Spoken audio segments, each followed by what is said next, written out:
Making hits.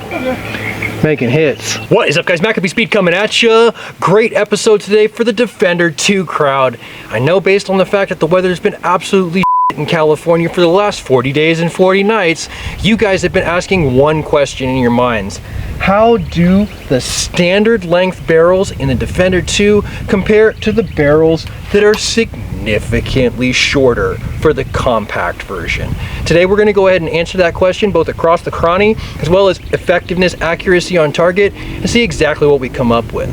All we're going to be testing today is the 9mm version because I feel like based on the shot cycle and load times, it would be a 55-minute episode if we did all the calibers. We may also get into a quick segment as far as some teasers on the shotgun shells from Texoma Precision Pellets today, but I definitely want to make sure that no matter what, answer the power question between the long barrel and the short barrel Defender. Let's get right into it, guys. Now, I don't really expect to be able to connect effectively and consistently at 25 yards with a Defender 2, but I will be able to at least point it in a safe direction, hear the auditory report of the round on the gong if we make the connection, and give myself a safe direction in which to do so. Let's get right into it. Do wear hearing protection. And fire. 369 velocity.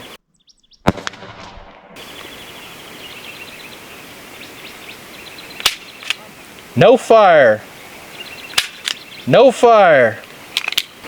Looks like both of our projectiles actually went ahead and fired at the same time on this one. Let's go ahead and load these back up and see if this is going to be a common issue in this specific episode. Now today the ammunition that I'm using is actually these 9mm 357 airgun tactical slugs. And you might think, what is airgun tactical slugs? USPS kind of beat this box up, but Airgun Tactical is a new company on the market that's not only offering PCP air rifles, including the Defender 2, but also these slugs. Definitely do go check out Airgun Tactical if you're looking for some interesting ammunition.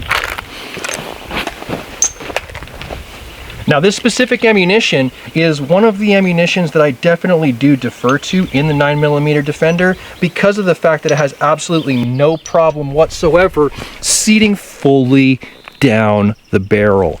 Anything that doesn't seat completely in that barrel is going to be potentially an oversized round for this specific bore, and we've seen that decrease the energy. So the more of a nominal fit you can get, the better the energy is going to be out of the business end. Grab a couple of carts, pre-charged.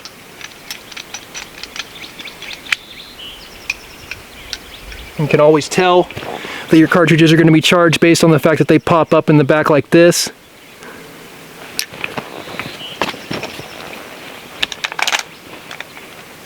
Down the hatch. Safety off. But oh, I almost did it. Safety off. Fire. No fire. No fire. Walk out the door, you see someone that you know and they ask you how you are, and you just have to say that you're fine when you're not really fine, but you just can't get into it because they would never understand. Dang. Dang. My firing pins went. I think my firing pins went.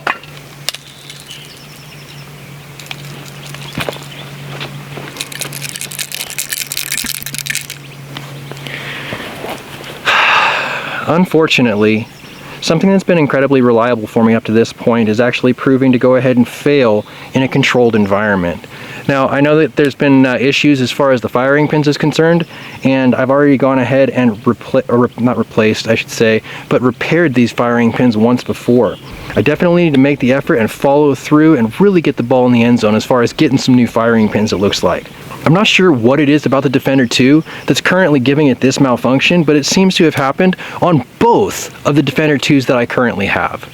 I don't overcharge my cylinders. I only go to about 4,300 PSI because I found that to be the sweet spot. And in this case, I'm still seeing a failure. Ben, if you're out there watching, I feel like you're going to see that I didn't do anything wrong to this, and I hope that you can get me in the right channels as far as repair parts are concerned.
Alright guys, I've gone ahead and made every single repair required that I think is going to be able to go ahead and give us full function at the range today. The number one thing I wanted to do for you guys in this episode is go ahead and compare the power values between the standard length 9mm barrel here and the shorty compact version 9mm barrel that I have in my hand as well. This is a significantly shorter barrel, approximately 40% shorter or about 1.5 inches. When compared right up close, you can see that this secondary compact barrel is actually missing the entire front tapered section that would typically exist. Today we're going to go ahead and give you that true real-world data, going ahead and delivering whether or not the loss of energy is too great to make it worth it. Now, as I stated at the beginning of the video, I'm actually going to be using these Airgun Tactical 357 caliber 9mm airgun pellets. And once again, just in case you don't remember, they look exactly like this. Good, hollow point, dish-based style slug, and they're exactly what this pistol's looking for on the menu today. You can see right away, this is a really good fit, all the way seated. Just because the people in the comment section know everything in the entire world, I already know that there's going to be comments about how I test these two comparatively. I think that the best way to go ahead and eliminate as many possible rumors and hearsay as we can is to go ahead and load one of each of these cartridges into the same pistol at the same time. That way you've got the true comparative of the short barrel versus the long barrel with absolutely no temperature differences, no visual differences externally. Everything is as homogenized as I can get it for you guys without a gauge on these cartridges. Let's go ahead and send it across the cranny, send it towards our target, and see what kind of energy we get after we fix these guys. Fire. 355, and I definitely need hearing protection. I forgot all about that.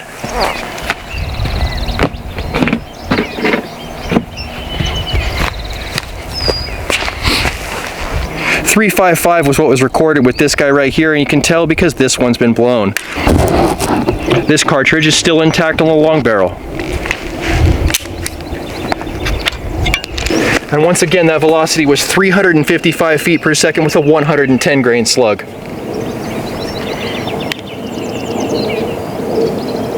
Fire. Nothing.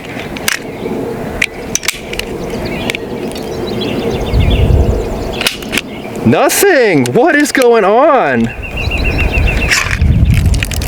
I blew up firing pins again!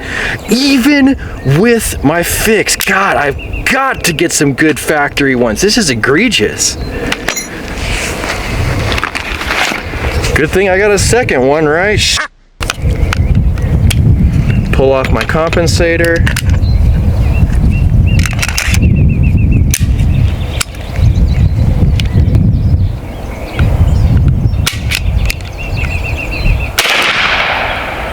.362 velocity, so only 7 feet per second more velocity so far with the long barrel versus the short barrel. I've got 6 more cartridges charged and this one seems to be performing for me, so I'm going to go ahead and continue this test for you guys to see what we get out of this. 2 more identical slugs, sourced once again from airguntactical.com. Cartridge. Cartridge.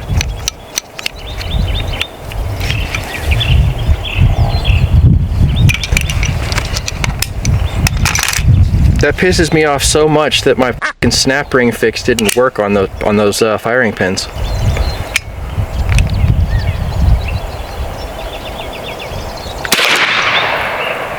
Three, 2.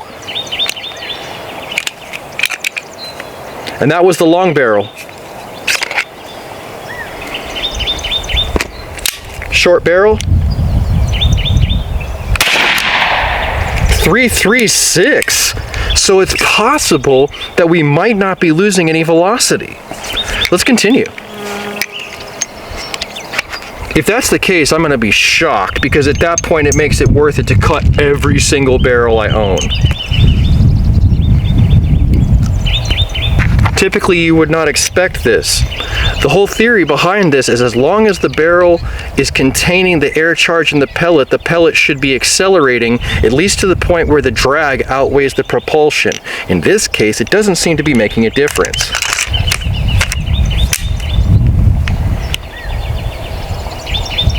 Fire. 3-2-2 short barrel.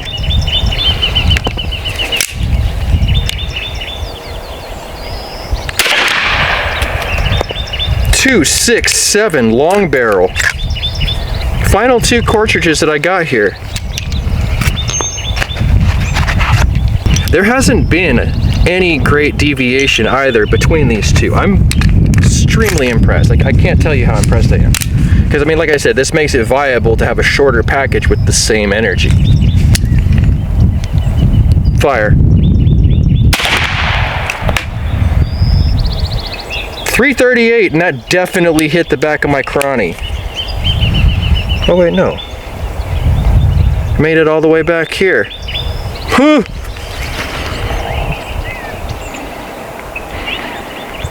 Airgun tactical slugs gripping the rifling, boy.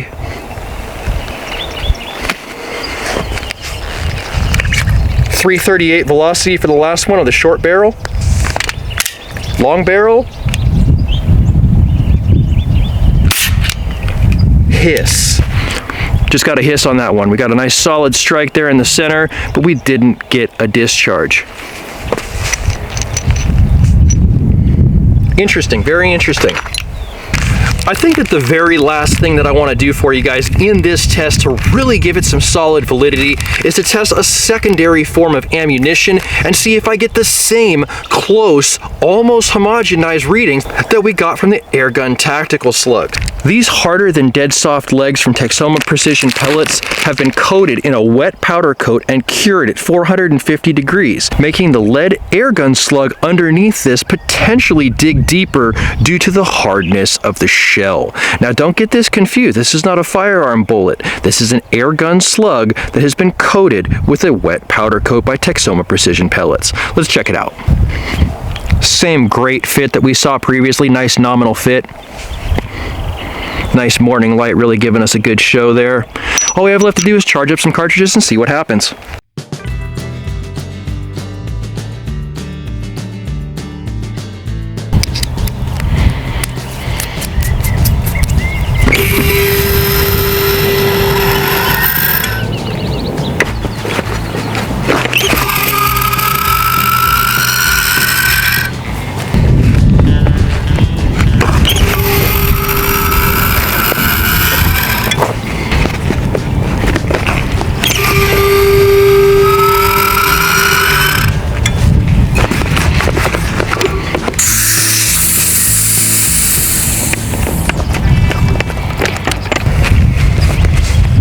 Alright guys, we're all loaded up. We've got our Texoma Precision pellets coated slugs in the bores, and we've got all of our cartridges ready to rock and roll. Let's go ahead and hit that target down there and see if our velocities are any different than the airgun tactical stuff. Let's get right into it. Fire. Hiss! Are my cartridges not hot enough? Are these not high enough pressure? That little bottle always makes me nervous because I feel like it leaks. Damn! With no gauge, I'll just never know. I think this is like one of the main shortcomings of this pistol. If I go through all of them and they all do this to me, oh man. Lackluster, bro. Lackluster. Let's see what happens. I do want to get some data, so I hope at least half of them go off. Fire. I bet you all these are low on pressure. If they all do the exact same thing, it's going to be a pressure issue. Come on, go off. Fire. Every single one is low. That means that that whole tank is low.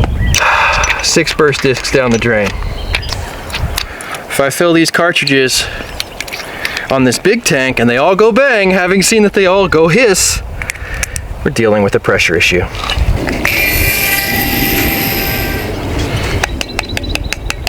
Alright guys, having filled these back up on a tank that I know to be at least 4,500 PSI,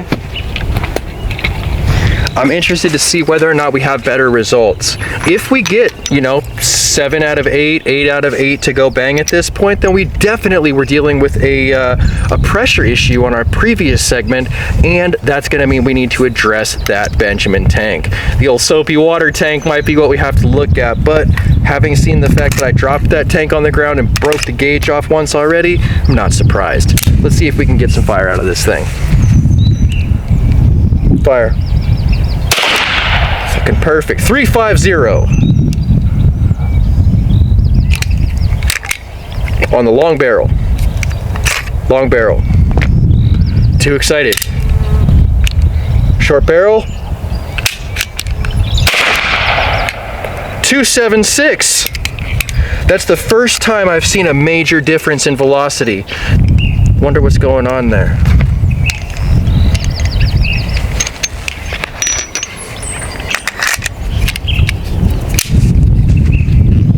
Fire.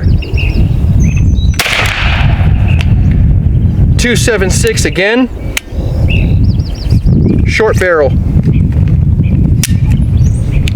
Long barrel. 338. So far you get that nominal pressure, you get good success.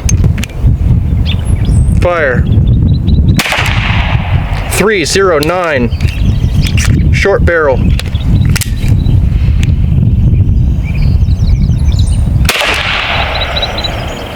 311. Long barrel.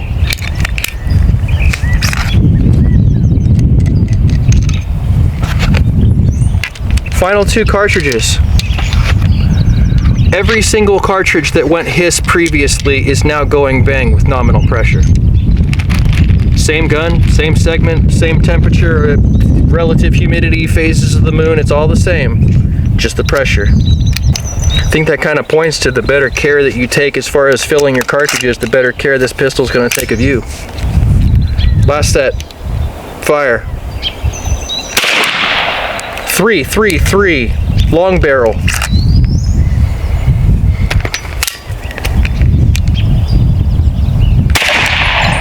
292. Short barrel. So I think we've learned some very interesting things this episode. First off, if your cartridges are not up to par on the pressure, you're only going to get a disappointing hiss instead of a gratifying bang out of the business end. The pressure just matters. You're never going to beat the physics. You always got to have the right pressure, and it's going to be at least 3,800 to 4,000 PSI minimum. That small pony tank showed its true colors and is definitely below that mark. Second thing I think we saw is it's only 30 or 40 FPS as far as the difference in velocity between the short barrel and the long barrel. Further testing is going to be required in this as far as the 45 caliber version to see if it's really worth it to go ahead and cut 1.5 inches or so off of all of my barrels. But at this point in time, I don't know, I'd have to go ahead and spreadsheet these numbers up on the screen for you guys right here.